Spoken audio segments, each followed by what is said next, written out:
Hello दोस्तों, welcome back to a YouTube channel KB tech. हमारा topic दोस्तों चालू है introduction to computer.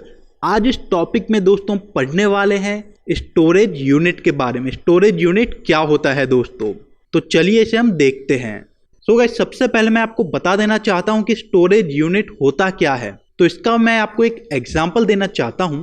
For example, मेरे हाथ में एक मोबाइल है, तो उसका जो वजन है, उसका जो वेट है, वो होता है दोस्तों 400 ग्राम। और सपोज मेरे दूसरे हाथ में एक लैपटॉप है जिसका वेट है दोस्तों 2.4 kg। तो जो दोस्तों 400 ग्राम है, लास्ट में जी लगा ग्राम, तो जो ग्राम होता है दोस्तों वो होता है यूनिट। सेम इसी टाइप से दोस्तों हमारे कंप्यूटर में स्टोरेज के भी अलग अलग यूनिट होते हैं, जैसा कि केबी, एमबी, टीबी, इस टाइप के अलग अलग यूनिट होते हैं दोस्तों। तो गाइस, सबसे जो छोटा यूनिट होता है हमारे कंप्यूटर में वो होता है बिट, BIT बिट, जिसे हम डिनोट करते हैं बी से। उसके बाद दोस्तों हमारा यूनिट आता है निबल। ये किससे बनता है दोस्तों? अगर किसी भी फाइल का साइज 4 बिट हो तो उसे हम 1 निबल कहेंगे दोस्तों। उसके बाद दोस्तों आता है बाइट, BYTE। अगर किसी भी फाइल का साइज 8 बिट हो, 8 बिट हो, तो उसे हम 1 बाइट कहते हैं दोस्तों। सेम इसी टाइप से आता है दोस्तों किलोबाइट।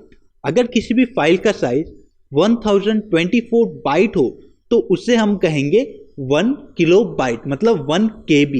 इन शॉर्ट में आपको बता देता हूं दोस्तों, 1024B is equal to 1 KB। Same इसी तरह से दोस्तों 1024 KB मतलब 1024 KB is equal to 1 MB मतलब 1 मेगाबाइट। MB का फुल फॉर्म होता है दोस्तों मेगाबाइट। मेगाबाइट को डिनोट करते हैं MB के सिंबल से। सेम इसी टाइप से दोस्तों 1024 MB is equal to 1 gigabyte मतलब 1 GB। 1024 MB बराबर 1 GB। इसके हम आगे चलते हैं दोस्तों, तो 1024 GB बराबर 1 TB। TB का फुल फॉर्म होता है दोस्तों टेराबाइट। टेराबाइट के बाद आता है दोस्तों पेटाबाइट। इसमें क्या होता है दोस्तों, 1024 TB मतलब 1024 टेराबाइट बराबर 1 पेटाबाइट। और सेम इसी तरह से दोस्तों 1024 petabyte is equal to 1 exabyte मतलब EB। सेम दोस्तों ये स्केल आगे चलती रहती है। तो आगे मैं आपको बता देता हूं दोस्तों, 1024 EB इज इक्वल टू 1 ज़ेटाबाइट मतलब ZB। इसके आगे भी स्केल चलती है दोस्तों, 1024 ज़ेटाबाइट मतलब ZB is equal to 1 YB मतलब योटाबाइट। ये दोस्तों सबसे बड़ा स्टोरेज यूनिट है आज के टाइम पे, योटाबाइट। तो इसका मैं आपको एक बार सीक्वेंस बता देता हूं दोस्तों, आप नोट डाउन कर लीजिए। तो सबसे छोटा जो यूनिट होता है कंप्यूटर स्टोरेज का वो होता है दोस्तों बिट, BIT बिट। उसके बाद आता है दोस्तों निबल। उसके बाद आता है दोस्तों बाइट। देन उसके बाद आता है दोस्तों किलोबाइट, जिसे हम KB के सिंबल से डिनोट करते हैं। उसके बाद आता है दोस्तों मेगाबाइट, जिसे हम MB के सिंबल से डिनोट करते हैं। उसके बाद आता है दोस्तों गीगाबाइट, जिसे हम GB के सिंबल से डिनोट करते हैं। उसके बाद आता है दोस्तों टेराबाइट, जिसे हम TB के सिंबल से डिनोट करते हैं। उसके बाद आता है दोस्तों पेटाबाइट, जिसे हम PB के सिंबल से डिनोट करते हैं। उसके बाद आता है दोस्तों एक्साबाइट, जिसे हम EB के सिंबल से डिनोट करते हैं। देन हमारा आता है दोस्तों ZB मतलब ज़ेटाबाइट। देन हमारा लास्ट में आता है दोस्तों योटाबाइट, जिसे हम YB के नाम से डिनोट करते हैं, YB के सिंबल से उसे हम डिनोट करते हैं दोस्तों। अब इसके कुछ मैं इंपॉर्टेंट पॉइंट आपको बताने जा रहा हूं दोस्तों, ये आप ध्यान रखिएगा कि जो बिट होता है, बिट नॉर्मली हम यूज़ नहीं करते हैं। हम कोई भी फाइल बनाते हैं वर्ड में या किसी में भी फाइल बनाते हैं, तो जो मिनिमम स्टोरेज साइज होता है वो होता है बाइट्स का। बिट स्टोरेज यूनिट हमारा बाइनरी नंबर के लिए होता है दोस्तों, तो कंप्यूटर ही यूज़ करता है।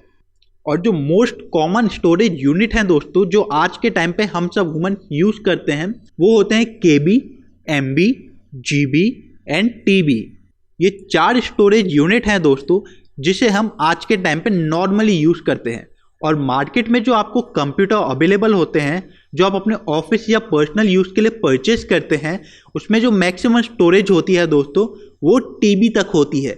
TB से ज़्यादा बड़ी स्टोरेज का डिवाइस आपको पर्सनल या ऑफिस के यूज़ के इतना काम नहीं आएगा दोस्तों। और दोस्तों जो बड़े रिसर्च ऑर्गेनाइजेशन होते हैं, जो सुपर कंप्यूटर होते हैं, उसमें मैक्सिमम स्टोरेज डिवाइस आज के टाइम पे ईबी तक यूज करते हैं, मतलब एक्साबाइट तक यूज करते हैं। अभी तक योटाबाइट यूज करने वाला कंप्यूटर नॉर्मली कोई नहीं बनाता और नॉर्मली कोई एक्साबाइट स्टोरेज का कंप्यूटर रखता भी नहीं है दोस्तों।